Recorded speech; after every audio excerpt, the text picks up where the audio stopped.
A mi invitado se le enseñó la oración más sobrenatural en la tierra. Ahora millones de personas hacen esta oración y esto es lo que han experimentado. Oyen la voz de Dios claramente. Sus oraciones son contestadas y su intimidad con Dios es elevada. ¿Quieren que se las enseñe a ustedes?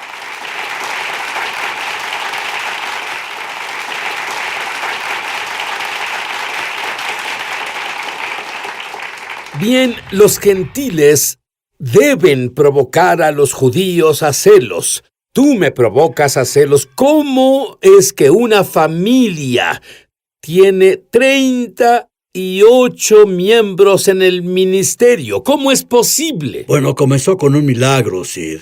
Había personas orando. Tuve un tío que se casó en la... mi tía se casó con un tío que se descarrió. Creo que Dios se mueve dentro de las familias. Y su hermano trabajaba en una excavadora afuera de Austin, Texas, y su brazo se atoró en una prensa de rocas. Y cuando sacó su brazo, su omóplato se zafó.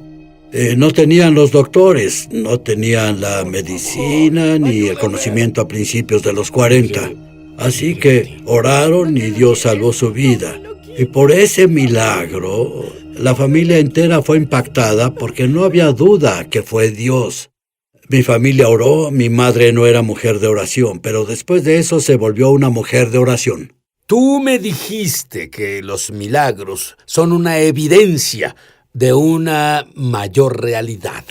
Cuando Dios hace un milagro, cualquier clase de milagro que sea, es una evidencia de una mayor realidad. Y entonces sabemos que hay algo más allá, que existe lo sobrenatural. Un milagro resuelve el argumento, ¿estás de acuerdo? Estoy de acuerdo con pero todo a los mi corazón. 19 no te sentías así. A los 19 tú huías de Dios. Yo era como muchos jóvenes en las familias cristianas. No tenía un compromiso con Cristo. Estaba en Tucson, Arizona, y desperté una mañana en la casa. Y caminé por el pasillo hacia el baño y me miré en el espejo y Dios me habló y dijo, ¿para qué estás viviendo? Y en ese punto supe que mi vida no tenía propósito, pero Dios me dio un propósito en ese momento, porque mi decisión fue vivir para Él y tenía fe en Cristo como mi Salvador en ese momento. ¿Y qué hay de ti? ¿Qué hay de ti? ¿Para qué estás viviendo? ¿Has visto resucitar muertos? Dime sobre uno. Estaba en Inglaterra, predicando en Sheffield, Inglaterra. Probablemente fue como en los días del avivamiento de Welsh. El avivamiento de Welsh estaba lleno, se paraban a los lados del edificio. Y llamé a un líder de himnos, no un líder de adoración, un líder de himnos, esos líderes de himnos. Lo llamé para orar por él y cuando lo hice, un espíritu de profecía vino a mí. Y dije, vas a ministrar y serás líder de adoración de cientos y cientos de personas. Cientos de personas. Veo multitudes. Bueno, el hombre murió bajo mi mano. No, así que no deben... Era mejor que no hubiera piedras para lanzarte. Yo estaba en Inglaterra y podía ver el periódico del día siguiente. Predicador estadounidense asesina a líder de himnos en la iglesia. Sabes que no son amables por allá en los periódicos. Pero lo que pasó es que en ese momento llamé a uno de los ancianos. De hecho, el hombre que murió bajo mi mano, Smith Wigglesworth, era el mejor amigo de su suegro. Y Smith Wigglesworth murió en el funeral de su suegro, el señor Richardson. Él murió en su funeral en Wakefield, Inglaterra. Así que llamé a su esposa, llamé a la esposa de C.L. Parker, que eran famosos, y llamé a una enfermera de cirugía para que lo revisara. Lo que pasó fue que el pastor y yo nos paramos detrás del gran púlpito de madera. Agradecí tanto por ese gran púlpito. Era tan grande como un barco de guerra. Vamos, aprecié mucho no tener uno pequeño, transparente. Cierto. Y me incliné sobre su cuerpo y yo dije, Paul está muerto. Y él me vio y él dijo, nadie puede vernos. Y él dijo, él era un viejo minero. Siguió, pues su tiempo acabó, amigo. En otras palabras, él ya marcó su tarjeta. Él marcó su salida. Y llamamos a las damas ahí y oramos. Y yo no era un hombre de Dios de fe y poder. Era un hombre de Dios de falta de poder. Te digo, en ese punto yo en realidad dependía de Dios, en verdad totalmente dependiente. Y oramos por él, y Dios tocó al señor Parr. Dios lo tocó y lo resucitó a la vida. La enfermera estaba atónita porque ella lo declaró muerto. Lo llevamos y lo sentamos en una silla, con respaldo que estaba pegada a la pared, y él se sentó ahí por el resto de la reunión, justo así. Estaba totalmente, ya sabes, parecía que era como una tabla. Estaba vivo y respiraba, pero nunca estuve tan agradecido por una oración contestada. Muy bien. Hay algo que tú enseñas y que es tan fenomenal. Y muchos creyentes viven la vida y ni siquiera se dan cuenta de que están en una batalla espiritual. Comenta sobre eso. Bueno, es algo así. Le digo a las personas, saben que están en guerra espiritual, están exhaustos y no han trabajado. Así que es como ahorita mismo vemos mucho de eso en las iglesias donde las personas, sabes, han pensado, sus mentes están trabajando, ¿cómo podemos resolverlos? ¿Qué pasará en el futuro? Bueno, no predico a la cabeza de la gente, predico a sus corazones. No predico a la iglesia como si fuera viuda. Le predico a la iglesia como si fuera la novia, y lo que cambió mi vida fue ver el reino de Dios diferente. Porque donde hay un reino, debe haber un trono, y donde hay un trono debe haber un rey, y donde hay un rey habrá peticiones, y donde hay un rey habrá adoración. Y es exactamente lo que transformó mi vida, cuando pude darme cuenta que Dios oye y responde oraciones, pero fui a Él como el Rey de Reyes, el Señor de Señores. No fui como mendigo, fui como su hijo. No era un huérfano, era su hijo. No estaba vencido, era victorioso. Y pienso ahora que hay tanta gente que viene a Dios como un mendigo. No tienes que venir como mendigo ni un día más. Has sido adoptado en la familia de Dios. Tengo un hijo adoptado, y él es tan mi hijo como nuestra hija natural. Y si comienzas a entender que Él quiere que ores, y si las oraciones incluyen su propósito en tu vida, entonces tu vida será transformada. Para ti orar no es aburrido, o religioso, o rutinario. ¿Qué es la oración? La oración es un diálogo. La oración es hablar con mi Padre. La oración es que mi Padre hable conmigo. Muy bien. Estoy listo para que Él imparta lo que Dios le enseñó como la oración más sencilla y sobrenatural en la tierra. Yo sé que no te irá. Sé que están en la orilla de sus asientos. Yo quiero saber lo que Dios mismo dijo que es la oración más sobrenatural en la tierra. Creo que la oración más sobrenatural en la tierra es Padre nuestro que estás en el cielo, santificado sea tu nombre, venga a tu reino, hágase tu voluntad en la tierra como en el cielo.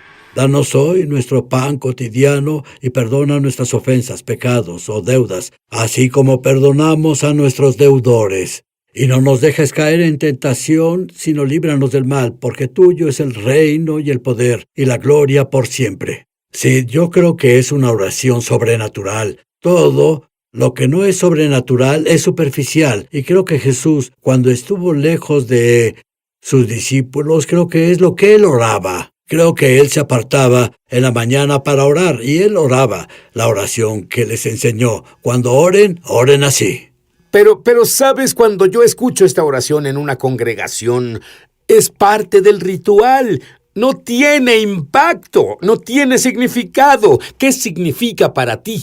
Tiene significado, porque es la oración que cambió mi vida. Número 1, comencé a orar esta oración porque creíamos en Dios para hacer algo en cierta ciudad en Houston, Texas, del lado oeste, el segundo barrio, y comenzamos a orar cada día, y yo oraba que venga tu reino, entendiendo que Él era mi Padre, y hablaba a Él así, santificado sea tu nombre, y orando en su nombre. Sabía eso, pero nunca oré que venga tu reino. En realidad en griego, ¿sabes qué significa? Que pisas fuerte un pie y luego el otro y dices, venga tu reino. Y una mujer, una ¿Sabes vez... qué? No sabía eso hasta que escuché lo que enseñaste de eso. En otras palabras, ¿es eso en realidad lo que haces cuando lo oras? hago. Pisas Golpeo el fuerte piso. un pie, oyes eso, él pisa el otro, y es lo que significa en griego. Es muy diferente que el ceremonioso y lento Padre nuestro. ¿Cómo lo dices? Pues oro, venga tu reino, hágase tu voluntad. Vas a derribarme. Literalmente oro así. Conozco tanta gente. Lo hago frente a grandes multitudes de gente. Lo hago en pequeños grupos. Hago que la gente ore de ese modo. Es un mandato. Y él dice que oremos con el fuego del deseo. Es una oración intensa. Lloraba al orar. Jesús dijo esto. Los discípulos le dijeron, enséñanos a orar como tú oras. Sabemos que en Hebreos dice que con gran clamor y lágrimas, él oró. Con fuerte clamor y lágrimas. Te digo, hubo muchas veces que lloré al orar. Y fueron lágrimas de incredulidad. Podía flotar un barco en ellas. Pero comencé a orar, venga tu reino, hágase tu voluntad.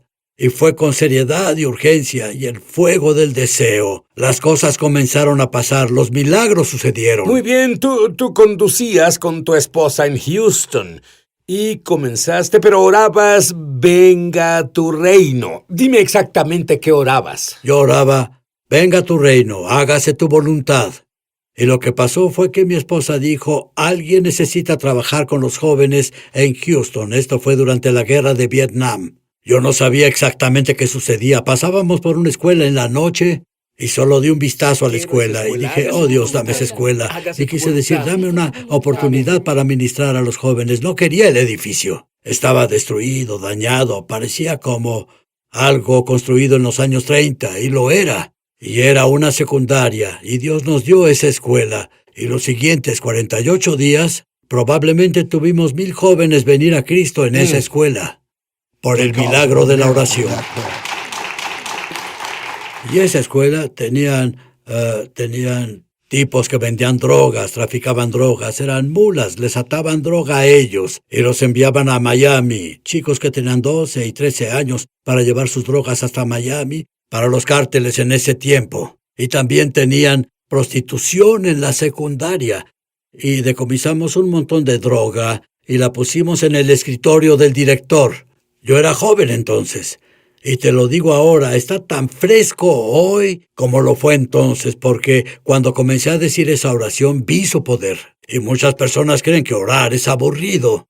Te lo digo, es lo más emocionante. Si quieres algo de romance en tu experiencia cristiana, si dices esta oración, Dios transformará tu vida. Venga tu reino en mi hogar. Venga tu reino en mi negocio. Dios puede cambiar tu negocio. Venga tu reino en el ministerio al que pertenezco o en la iglesia. Cuando oramos así, oramos en alianza y oramos en fidelidad de acuerdo a la palabra de Dios. ¿Tú tenías un lugar, creo que se llama Hotel Sal? Bueno, salió de esa oración. Salió de esa oración. Y había tiempos en que la gente quería destruir ese edificio, pero dime sobre ese gran ángel. Bueno, lo que pasó fue que oramos eso y necesitábamos otro lugar porque crecimos en la iglesia con los jóvenes y a unas 4 cuadras de la iglesia una mujer nos dio una gran casa con un garaje para 3 carros y un departamento sobre él y un dúplex. Así que teníamos un complejo donde trabajar con los jóvenes. Era como una mini iglesia ahí. Y los chicos podían ir. Teníamos de 250 a 300 chicos por noche, a veces amontonados en esa casa. Y lo que pasó fue que los drogadictos en el área comenzaron a notar lo que sucedía ahí. Así que querían pararlo. Sí, y un tipo vino. Él iba a robar el lugar. Y cuando estaba listo para entrar por atrás, un gran ángel se paró frente a la puerta y detuvo su camino. Él vio al ángel y corrió con miedo del lugar. Y fue y le dijo a todos los drogadictos que conocía en el este de Houston, no vayan a ese lugar. Y esa es mi clase de favor. Cuando volvamos, y esto tengo que decírtelo, Clary, esto es duro para mí de entender, pero desarrollaron una oración. Fue una oración de 30 segundos. De hecho, te diré su nombre. Veloz. Y al final de los 30 segundos, la gente que usaba muchas drogas, alcohol, adictos, fueron liberados. Quiero que él te enseñe esa oración. Volveremos. Cuando tu esposa dijo algo tiene que hacerse con estos chicos, no tenías idea de que hoy habría cientos de personas en el ministerio cuyas vidas han sido transformadas. Háblame sobre Jacob. Bueno, Jacob era un joven que venía de un hogar roto. Fue como si nos lanzaran a un gran lago de personas disfuncionales. Se cuidaban solos, tenían 17 años y estaban en 7º grado. Me refiero a que eran niños que en realidad no tenían quien los amara o cuidara. Y si los tenían, estos debían cuidar más a otros miembros de la familia y no podían darles atención. Y tenía un autobús por el que oramos, se llamaba Guarda del Hermano, y debíamos recoger a los chicos y teníamos puntos de encuentro donde los recogíamos. Y recogía a un chico un día en el autobús justo afuera de la escuela. Él dijo, «Señor, ¿puedo ir con usted? Y te diré algo, nunca sabes cómo se ve el reino de Dios cuando viene. Necesitas olvidarte de saber cómo será. No se da solo en los muchos miembros de la iglesia. Tal vez sea un niño inmigrante que suba al autobús». Y él se subió y dijo, «Señor, ¿puedo ir con usted?» Y dije, «Seguro, hijo, ¿por qué no?» Él dijo, «Me drogué, estaba oliendo pegamento». Claro, ven, sube. Y él se subió al autobús con nosotros y fue a la reunión esa noche. Y luego él no se fue. Y lo que no entendí fue cuando dijo, «¿Puedo ir con usted?» Significaba, «¿Puedo ir con usted?» ¿Puedo vivir con usted? ¿Puedo vivir con usted? Y se mudó con nosotros. Y me conmueve cada vez que digo esta historia. Y él era parte de nuestra familia y lo criamos. Su madre era una prostituta. Su padre se casó muchas veces y en realidad venía de un hogar disfuncional. Y fue con nosotros y vivió con nosotros. Se graduó de la preparatoria. Él guió a unas 300 personas jóvenes de la preparatoria hacia Cristo mientras estuvo ahí. Salió de ahí y regresó y se volvió parte de nuestra vida en el ministerio. Comenzó a predicar el evangelio en las escuelas públicas del país. Él predicó para 6,5 millones de jóvenes en 20 años. Y fue un chico que dijo, «¿Puedo ir con usted?» Nunca sabes cómo se verá el reino. Nathan ahora pastorea a 50,000 personas los domingos en la mañana. Muy bien, voy a tener un gran problema si no explicas veloz. Bueno, lo que pasó fue que no necesitas oraciones formales. Esos chicos no necesitaban eso, no conocían eso. Venían a nosotros drogados y yo solo decía, «Dios», con un chasquido, solo así. Y te digo, Dios los sacaba de su estupor. Ellos se enojaban.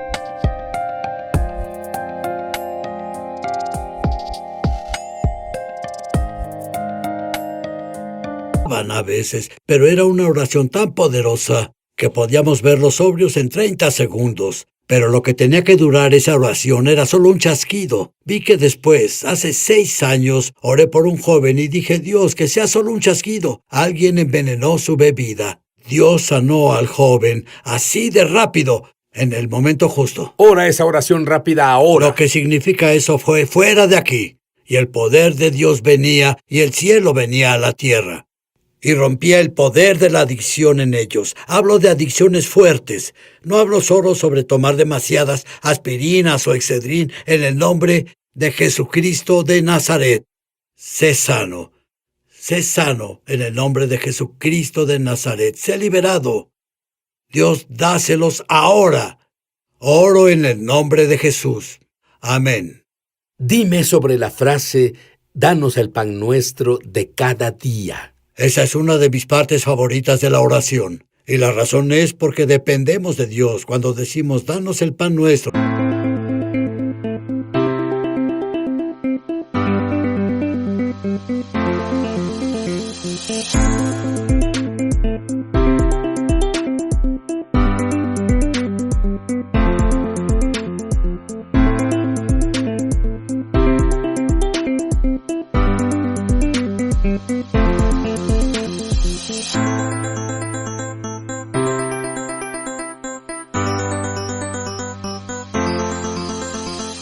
cada día decimos, danos vida, danos paz, danos alegría, danos esperanza, danos confianza, danos valentía. Creemos que Dios nos dará lo que necesitamos, lo que nos hará la persona que Dios quiere que seamos. ¿Para qué estás viviendo?